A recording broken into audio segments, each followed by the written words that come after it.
வாட்டமாக இருக்கு, உங்களுக்கே உடம்பு சரியில்லை தானே, உங்களுக்கு இடுப்பு எலும்பு கூட தெரியுது. ஆனால் இங்கே வந்து என்ன பண்ணுறீங்க? ஆட்டம் ஆடி நிற்கிறீங்க. ஏன் என்ன செய்றீங்க? எப்படிக்கா நான் ஆடாமல் பாடாமல் இருக்க முடியும்? ஏசப்பா எனக்கு செஞ்ச நன்மையை நினைக்கும் போது நான் எப்படி ஆடாமல் பாடாமல் இருக்க முடியும்? ஏசப்பா உங்களுக்கு வாழ்க்கையில் நன்மை செஞ்சிருக்காரா? அப்படி என்ன நன்மை செஞ்சுட்டாரு சொல்கிறேன் கேளுங்கக்கா. 24 வருஷத்துக்கு முன்னாடி ஏசப்பா எனக்கு பெரிய அற்புதத்தை செஞ்சுருக்கிறாரு. 24 வருஷத்துக்கு முன்னாடி எனக்கு ஒரு பெரிய ட்ரெயின் ஆக்சிடெண்ட் நடந்தது. அப்போ பார்த்தீங்கன்னா என் சதையெல்லாம் பிச்சின்னு போயிடுச்சு, இடுப்பு சதையெல்லாம் பிச்சின்னு போயிட்டு எனக்கு எலும்பு தெரிஞ்சுது. டாக்டரெல்லாம் வந்து என்னை பார்க்கும்போது இவங்க லேடிஸாக இருக்கிறாங்க, இவங்க ஃபைலை மூடுங்க, ஊசி போட்டு இவங்களை சாவடிச்சிடுங்கன்னு சொல்கிறாங்க. அப்போ எனக்கு ரொம்ப கஷ்டமாக இருந்தது. நான் ஏசப்பாவை நம்பினேன். ஏசப்பா எனக்கு ஜீவனை கொடுங்க, எங்கள் வீட்டுக்கார் உடம்பு சரியில்லாத இருக்கிறாரு, எனக்கு 2 பிள்ளைங்க இருக்கிறாங்கன்னு சொல்லிட்டு ஏசப்பான்னு நான் கத்தினேன், கதறினேன், அழுதுனேன். ஆனால் நான் ஏசப்பாவை நம்பினேன். ஏசப்பா எனக்கு ஜீவனை கொடுத்தாரு. எங்களுக்கு 24 வருஷத்துக்கு முன்னாடி நாங்கள் ஒரு சின்ன குடிசை வீட்டில் இருந்தோம். எங்கள் வீட்டில் பார்த்தீங்கன்னா அந்த சின்ன குடிசை வீட்டில் ஒரே ஒரு ரூமு தான். அந்த ஒரு ரூம்லேயே நாங்கள் 4 பேர் இருந்தோம். 2 சின்ன குழந்தைங்களை வச்சுன்னு நாங்கள் ரொம்ப கஷ்டப்பட்டு இருந்தோம். எங்கள் வீட்டுக்காருக்கு பயங்கரமான வியாதி, லிவர் ப்ராப்ளம் வந்து ரத்த வாந்தி எடுத்து மஞ்சக்காமலை வந்து அவர் கிட்டத்தட்ட 10 வருஷமாக படுத்த படுக்கையிலேயே ஒரு கோமா ஸ்டேஜில் போல் படுத்து நின்றார். சூரியன் எதுன்னு தெரியாது, லைட் எதுன்னு தெரியாது, டைம் என்னன்னு தெரியாத படுத்து நின்றார். 10 வருஷமாக ஏசப்பா எங்களை போஷித்தார், எங்களை நடத்தினார். எங்கள் நெருக்கத்தெல்லாம் ஏசப்பா மாற்றினார். ஒரு மழை வந்துச்சுன்னா எங்கள் வீடு ஃபுல்லாக தண்ணி வந்துடும், படுக்கிறதுக்கே இடமே இருக்காது. ஒரு செவுறு உழுந்து போயிட்டு மழையில் 15 வருஷமாக 5 புடவையை கட்டி வச்சுன்னு செவுறு போலவே நான் வாழ்ந்து நின்றேன். அந்த நெருக்கத்தெல்லாம் மாற்றி என்னைக்கு நாங்கள் ஏசப்பாவை நம்ப ஆரம்பித்தோமோ, ஏசப்பா எங்கள் வாழ்க்கையில் எங்கள் நெருக்கத்தெல்லாம் மாற்றினார். அன்றைக்கி நாங்கள் ஒன்றுமே இல்லாத இருந்தோம். இன்றைக்கி பார்த்தீங்கன்னா ஏசப்பா எங்களுக்கு எங்கள் பொண்ணை டாக்டருக்கு படிக்க வைக்க ஏசப்பா கிருபை தந்தார். ஏசப்பா எங்கள் பையனை இன்ஜினியர் படிக்க வைக்க கிருபை தந்தார். 10 வருஷமாக வியாதியாக இருந்த எங்கள் வீட்டுக்காருக்கு கவர்மெண்ட் வேலை கொடுக்க ஏசப்பா கிருபை செஞ்சார். அன்றைக்கி பார்த்தீங்கன்னா ஒரு குடிசை வீட்டில் தான் நாங்கள் இருந்தோம். ஆனால் இன்றைக்கி பார்த்தீங்கன்னா நல்ல ஒரு வீடு ஏசப்பா எங்களுக்கு கொடுத்து ஏசி ரூமில் படுக்க வைக்க ஏசப்பா எங்களுக்கு கிருபை தந்திருக்கிறாரு. நாங்கள் இயேசுவை நம்பணும். நீங்கள் வந்திருக்கிற ஒவ்வொருவரும் ஏசப்பாவை நம்புங்க. ஏசப்பா கண்டிப்பாக உங்களை வாழ்த்து, உங்களை உயர்த்த வல்லவராக இருக்கிறாரு. அவரை துதிச்சு பாடாம ஆடாம நான் எப்படியாக்கா நான் இருக்க முடியும்? ஏசப்பா இவ்வளோ பெரிய அற்புதம் செஞ்சிருக்காரா? ஆமாக்கா, என்ன ஆச்சரியம்.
ஏசப்பா இங்க ஒரே பாட்டு பாடின ஆட்டம் ஆடுறவங்களுக்கு தான் ஏசப்பாலாம் அற்புதம் செய்யறாங்க பார்த்தேன்.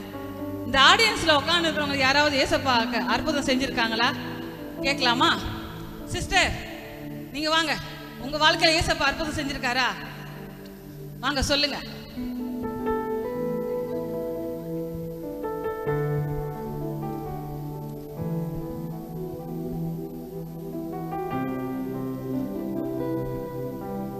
எல்லாரும் பாடுறாங்க ஆடுறாங்க சிஸ்டர், அதனால ஏசப்பா எனக்கு அற்புதம் செஞ்சா சொல்றாங்க. ஆனா இங்க உட்காந்து உங்களுக்கு ஏசப்பா அற்புதம் செஞ்சிருக்கிறாரா? ஆமா சிஸ்டர், எனக்கு பெரிய அற்புதம் செஞ்சிருக்காரு. எங்களுக்கு கல்யாணம் முடிஞ்சு 2 ஆண் குழந்தைங்க பிறந்திருந்தாங்க. நல்லா பெரிய 2.5 வயசுல ஒரு பையன் இறந்துட்டான், 16 வயசுல ஒரு பையன் இறந்துட்டான். நாங்கள் மரித்துடணும், இனி நம்ம உயிரோட இருக்கக்கூடாது. என் கணவர் டெய்லி சொல்லிட்டு போவார், ஏம்மா நீ இன்னைக்கு செத்து போயிடணும், நீ செத்துட்டேன்னா நான் செத்துருவேன், உன்னை விட்டுட்டு என்னால் சாக முடியல அப்படின்னு டெய்லி சண்டை போட்டு போவாங்க. நீங்கள் நம்ம செத்து போகணுன்னு இருக்கும்போது ஏசப்பா ஒருத்தர் மூலிமா வந்து என்கிட்ட பேசினார். ஒரு சகோதரி வந்து நான் இன்றைக்கி செத்துடணுன்ட்டு ஒரு 12 மணியை போல் ஒரு 11 மணி இருக்கும். அந்நேரம் நான் ரெடியாக இருக்கேன், இன்றைக்கி நம்ம தூக்கு போட்டு செத்துடணும் அப்படின்னு.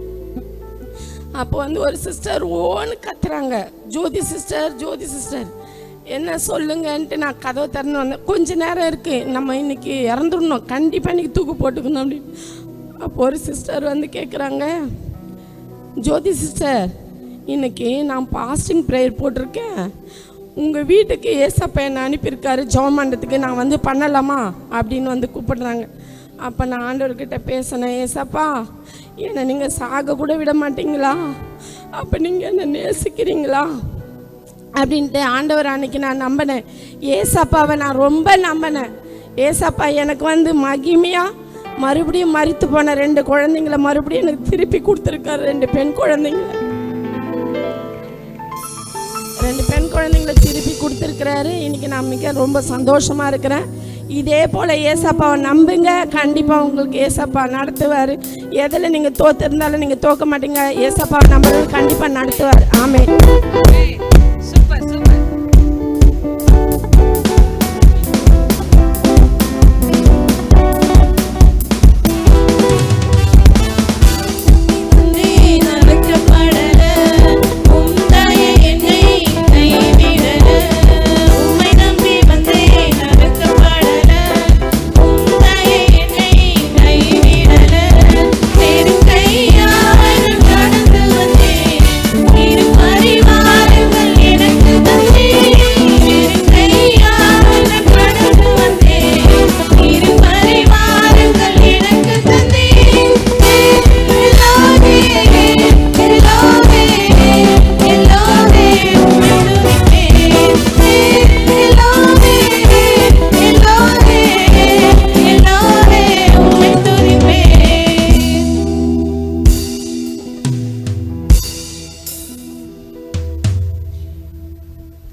சொல்லுங்கக்கா. என்ன ஒரே பாட்டு குதூகலமா இருக்கு? ஆமாக்கா. ஆமா, இவ்வளோ சீக்கிரம் கடவுள் ரெடி ஆயிடுவோம். நாங்க 4 முடி வச்சுன்னு கசக்கி அதை போட்டு வரத்துக்கே எங்களுக்கு இவ்வளோ ஆச்சு. நீ தான் பெரு முடிய கசக்கி பின்னி ஜட பின்னி வரத்துக்கு இவ்வளோ சீக்கிரம் வந்து பாட்டு பாடி இருக்கிறியம்மா? ஆமாக்கா. வீட்டில் எந்த வேலையும் இல்லை உனக்கு? எல்லா வேலையும் இருக்குக்கா. சரி, அதெல்லாம் விடுங்கக்கா. நான் ஒரு பெரிய சாட்சி சொல்றேன், அது கேளுங்கக்கா. என்ன நீயுமா? ஆமாக்கா. ஏசப்பா உனக்கும் பெரிய அற்புதம் செஞ்சிருக்காரா? ஆமாக்கா, எனக்கும் சரி பெரிய. என்ன அற்புதம் செஞ்சிருக்காருமா உனக்கு? எனக்கு 14 வயசு இருக்கும்போது எனக்கு ரொம்ப வயிறு வலியா இருந்தது. அப்போது எனக்கு எங்கள் ஆயா வந்து சரியாகலைன்னு சொல்லிட்டு ஒரு மந்திரவாதியாண்டு கூட்டின்னு போனாங்க. அவர் வந்து என்னை நீட்டாக கலைத்துட்டு கையெல்லாம் ஸ்ட்ரெயிட்டாக வச்சுட்டு நூல், விபூதி, குங்கம், மஞ்சள் எல்லாமே என்னை மேலே சுற்றிட்டாரு.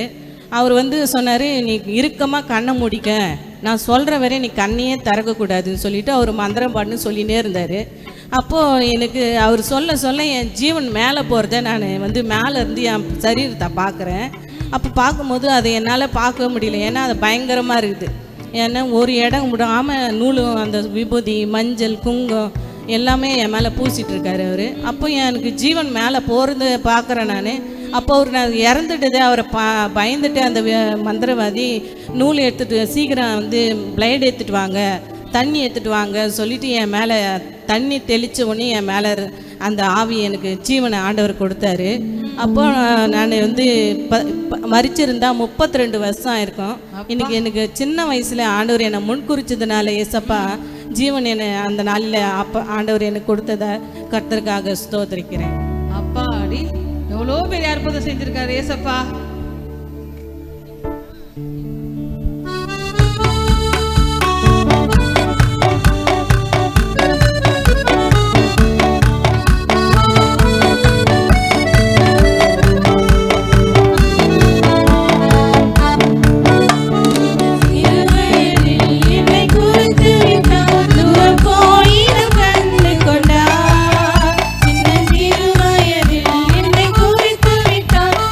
போய்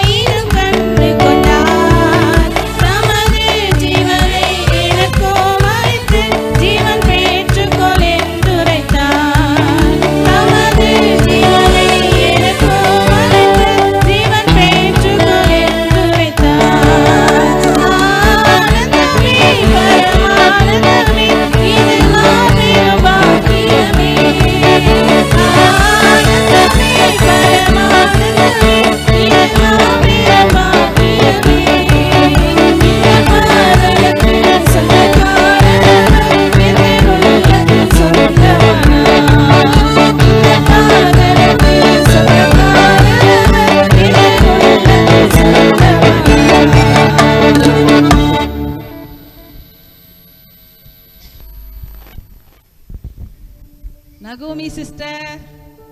என்ன பாட்டு பலமா இருக்கு. ஆமா, எப்போத்தாலும் பர்மிஷன் தர மாட்டாங்க வேலையில, லீவு தர மாட்டாங்க சொல்லிட்டு இங்க மட்டும் ஜாலியா வந்து சூப்பரா ட்ரெஸ் பண்ணி வந்து பாருங்க. இதுக்கு மட்டும் கொடுத்துட்டாங்களா பர்மிஷனு? பெர்மிஷன் கொடுத்துட்டாங்கக்கா. ஏசப்பா வந்து எனக்கு நன்மை செஞ்சதால அவரை நான் ஆராதிக்க நான் வந்திருக்கேன் இப்போ. அப்படியா? ஆமா. இப்ப நீ ஏசப்பா பத்தி சொல்ல போறியா சாட்சி? கண்டிப்பா சொல்ல. உன் வாழ்க்கையில என்ன செஞ்சிட்டாருமா? அப்படி எனக்கு பெரிய காரியத்தை ஆண்டவர் செஞ்சாரு. ஏசப்பா செஞ்சிருக்கிறாரு. கண்டிப்பா. என்ன செஞ்சா சொல்லுங்க. சொல்றேன். நான் வந்து நான் கிறிஸ்டியன். என்னோட பெயர் வந்து நாகம்மாள். எனக்கு வந்து 16 வயசுல ஹார்ட்ல ப்ராப்ளம் வந்தது. அந்த என்ன ப்ராப்ளம்னா ஹார்ட்ல வால்வில் வந்து எனக்கு ஹோல் இருந்தது. அந்த ஹோல் இருந்ததால் அது கண்டிப்பாக ஆப்ரேஷன் பண்ணி தான் ஆகணும். அது ஆப்ரேஷன் பண்ணலன்னா நான் உயிர் வாழவே முடியாதுன்னு சொல்லிட்டு டாக்டர்லாம் சொல்லிட்டாங்க. எங்களோட சூழ்நிலை வந்து ஒருவேளை சாப்பாட்டுக்கே நாங்கள் கஷ்டப்பட்டோம். அப்போ எனக்கு 3 லட்சம் ரூபாய் கேட்டதால் எங்களால் அதை செலவு பண்ண முடியாது. இனிமேல் நான் அவ்வளோதான், நான் வாழவே முடியாது அப்படின்னு சொல்லிட்டு இருக்கும்போது ஒருத்தவங்க சொன்னாங்க, நீங்கள் சர்ச்சுக்கு வாங்க, கண்டிப்பாக உங்களுக்கு ஏசப்பா வந்து சுகத்தை தருவார், உங்கள் வாழ்க்கையெல்லாம் மாற்றுவாருன்னு எனக்கு சொன்னாங்க. நானும் அதை கேட்டு இந்த சர்ச்சில் வந்து நான் அழுதேன். ஏசப்பா கிட்ட அழுது கண்ணீரோடு ஜெபிச்சேன். கர்த்தர் வந்து எனக்கு சுகத்தை கொடுத்தாரு. 25 வருஷம் நான் எந்த மெடிசனும் எடுக்காமல் நான் உயிரோடு நான் இருக்கேன். அதே மாதிரி எங்களோட சூழ்நிலை எல்லாத்தையும் ஆண்டவர் மாற்றினாரு. ஒருவேளை சாப்பாட்டுக்கு நான் என்ன கஷ்டப்பட்டேன். நாங்கள் எனக்கு நல்லா வசதியாக இருக்க, எனக்கு நல்ல இடத்துல திருமணமாக 2 வீடையும் கர்த்தர் எங்களுக்கு கொடுத்துருக்காரு. கர்த்தரை நான் நம்பின போது கர்த்தர் எங்களை ஆசீர்வாதமாக வச்சுருக்காரு. நீங்களும் நம்புங்க, ஆண்டவர் கண்டிப்பாக உங்களை ஆசீர்வதிப்பார்.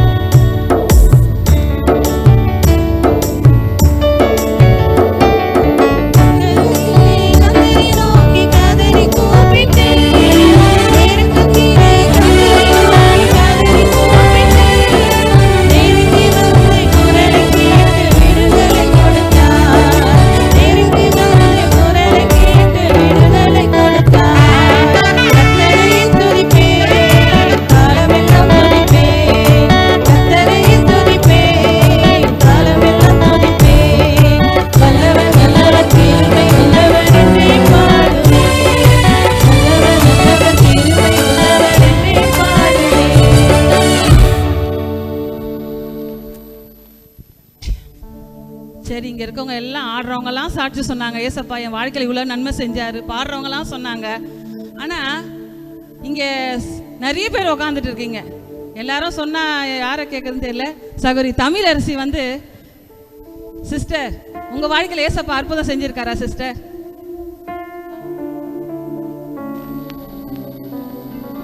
உங்க வாழ்க்கையில ஏசப்பா அற்புதம் செஞ்சிருக்காரா? ஏன்னா இவங்க எல்லாம் வந்து கொயர் ட்ரெஸ் எல்லாம் போட்டுன்னு ஏதோ வந்து சொல்லணுன்றதுக்காக சொல்றாங்களோன்னு ஒரு டவுட்.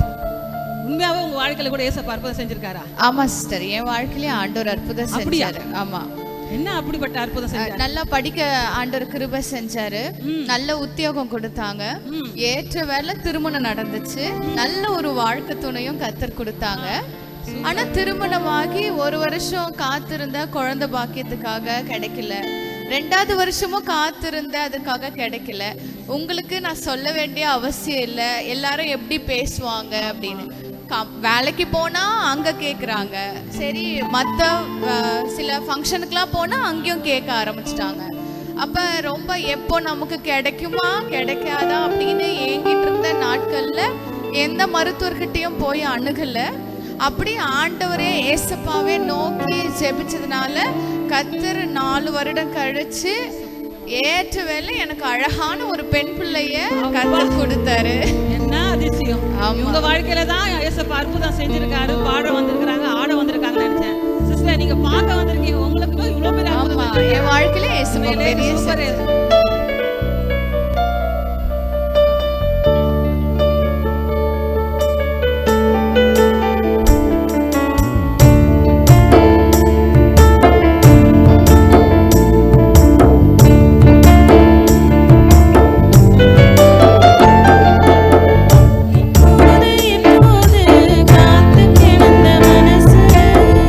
சத்தியத்தை துடிச்சி தேடின அந்த உசுரு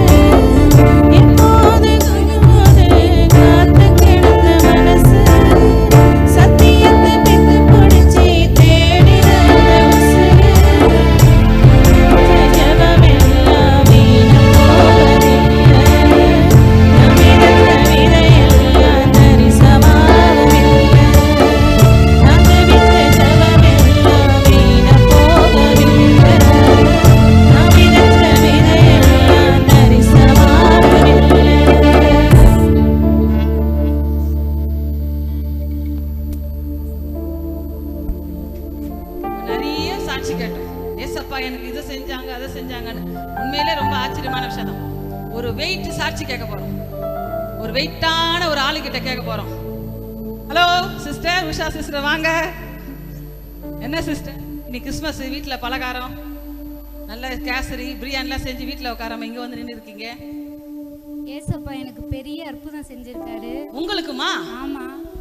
என்ன அற்புதம் செஞ்சிட்டாரு? அப்படி அந்த அற்புதத்தை சொல்லாம இருக்க முடியுமா? அதுக்காக தான் ஆலயத்துக்கு வந்து அவர் ஆடவும் பாடவும் வந்திருக்கேன். ஓ, ஏசப்பா உங்களுக்கு இவ்வளவு பெரிய அற்புதம் செஞ்சிருக்காரு. என்ன அற்புதம் செஞ்சாரு சொல்லுங்க. சொல்றேன் கேளுங்கக்கா. என்னுடைய கணவர் வந்து செங்கல் சூளை போட்டாங்க. எங்களுடைய கிராமத்தில் செங்கல் சூளை போடும்போது முதல் சூளை போட்டோம், கர்த்தர் நல்ல லாபத்தை கொடுத்தாங்க. ரெண்டாவது சூளையும் போட்டோம், நல்ல லாபம் கிடைச்சிது எங்களுக்கு. மூன்றாவது நல்ல லாபம் கிடைக்குதுன்னு சொல்லிட்டு மூணாவதும் சூளை போட ஆரம்பித்தார். அதில் நல்ல ஒரு 3 லட்சம் இருக்கும். அப்படி அவ்வளோ கல்லை வந்து அறுத்துட்டோம். கழனியில் அறுத்து ஃபுல்லாக சூளை நெருப்பு கொளுத்துற ஸ்டேஜுக்கு வந்துட்டோம். அந்த டைமில் வந்து ஃபுல்லாக மழை வந்து அப்படியே கல் முழுவதும் அப்படியே நனைஞ்சி மண்ணாக போயிடுச்சு, அப்படியே கரைஞ்சிடுச்சு. இப்போ என்ன பண்ணுறதுன்னு ஒன்றும் புரியல. இருந்த காசெல்லாம் ஏற்கனவே போட்ட சூளைக்கு சரியாக போயிடுச்சு. அதுக்கப்புறம் சூளை கொளுத்துறதுக்காக வாங்கின பொருளெல்லாம் அப்படியே வீணாக போயிடுமே, மறுபடியும் அறுக்கலாம் கல் அப்படின்னு சொல்லிட்டு கடனை வாங்கி என்ன பண்ணார், இன்னொரு சூளை ரெடி பண்ணார். அப்போ மறுபடியும் 3 லட்சம் கல் அறுத்தோம். கழனி ஃபுல்லாக கட்டில் போட்டு அப்படியே காய வச்சுருந்தோம். தெரியும், சூளை போடுறவங்களுக்கெல்லாம் தெரிஞ்சிருக்கும். இப்போ காய வைக்கும் போது மறுபடியும் 2வது டைமும் மழை வந்து ஃபுல்லாக அந்த கல் ஃபுல்லாகவே கரைஞ்சி போச்சு. மழையில் நனைஞ்சி கரைஞ்சி எங்களுக்கு நஷ்டம், பெரிய நஷ்டத்தை உண்டாக்கிடுச்சு. இப்போ என்ன பண்ணுறதுன்னு தெரியல. கடன்காரங்க எங்களை தொல்லை பண்ண ஆரம்பிச்சிட்டாங்க. ஒரே நிம்மதி இல்லை வீட்டில். எங்கள் கணவர் வாங்குகிற சம்பளம் முழுவதும் கடன்காரங்களுக்கு கொடுக்க தான் சரியாக இருக்கும், வட்டி கொடுக்க தான் சரியாக இருக்கும். 10 லட்ச ரூபாய் கடன் ஆயிடுச்சு. என்ன பண்ணுறதுன்னு ஒன்றும் புரியல. வாங்குகிற சம்பளம் வட்டி கொடுக்க தான் எங்களுக்கு சரியாக இருக்கும். குடும்ப நடத்துறதுக்கு 1 ரூபாய் இருக்காது. எப்படி சொல்கிறதுனே புரியல. அந்த சூழ்நிலையில் இருந்தால் தான் தெரியும் மற்றவங்களுக்கு. அவ்வளோ கஷ்டத்தை எல்லாம் அனுபவித்தேன்.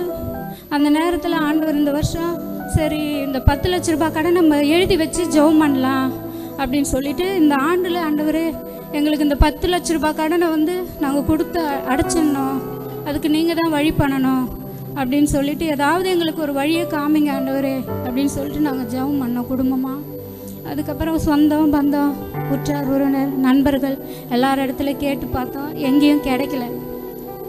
வேறு வழி இல்லை, வேலையை எழுதி கொடுத்துடலாம் அப்படின்னு சொல்லிட்டு எங்கள் ஹஸ்பண்ட் என்ன பண்ணாங்க, வேலையை எழுதி கொடுக்கலான்னு தீர்மானம் பண்ணிட்டோம். சரி விஆர்எஸ் கொடுத்தா பணம் வருமே, அதை கொடுத்துடலாம், நம்ம ஃப்ரீயாகிடலாம் அப்படின்னு சொல்லிட்டு முடிவு பண்ணார். உடனே எனக்கு ஞாபகம் வந்தது, ஏசப்பா இந்த ஆண்டில் எனக்கு வாக்குத்தத்த வசனம் கொடுத்தாரு. ஏசாயா 41:10, நீ பயப்படாதே, நான் உன்னுடனே இருக்கிறேன், திகையாதே, நான் உன் தேவன், நான் உன்னை பலப்படுத்தி உனக்கு சகாயம் பண்ணுவேன், என் நீதியின் வலது கருத்தினால் உன்னை தாங்குவேன் என்ற வசனத்தின்படி அந்த ஆண்டில் நாங்கள் ஜெபம் பண்ணோம். அந்த விசுவாசத்தோடு நான் ஜெபம் பண்ணேன். வழியே இல்லாத இருந்த எங்களுக்கு கர்த்தர் வழியை உண்டாக்குனார். இந்த 10 லட்ச ரூபாய் கடனை இந்த ஆண்டில் கொடுக்க கர்த்தர் எங்களுக்கு கிருபை செஞ்சார். இப்போ என்னுடைய கணவருடைய சம்பளம் நாங்கள் வாங்குகிறோம். எங்களுடைய கடன் பாரெல்லாம் தீர்ந்தது.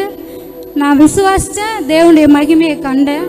நீங்களும் விசுவாசிங்க, கர்த்தர் உங்களுக்கும் நல்லதை செய்வார். ஆமென்.